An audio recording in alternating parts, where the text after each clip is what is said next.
want to help you set up your A&D analytical balance. This is a GXA. This will also work with the GFA with the draft chamber. Working with the connections in back, this model does have the optional built-in static. So this has an infrared sensor. And so that plugs in the back along with the cable that comes from the sensor itself that plugs in to the back. And then we have off on the far right, we have the round power that connects from your power adapter.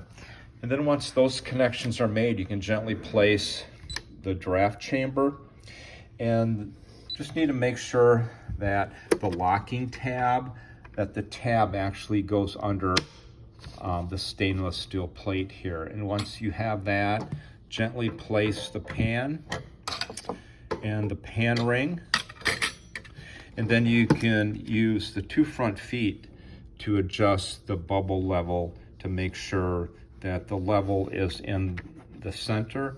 And when it's in the center and you've had it plugged in for a few hours, simply go ahead, and if you do have the A model that has the built-in calibration weight, you can simply hit the calibrate and it'll internally calibrate itself.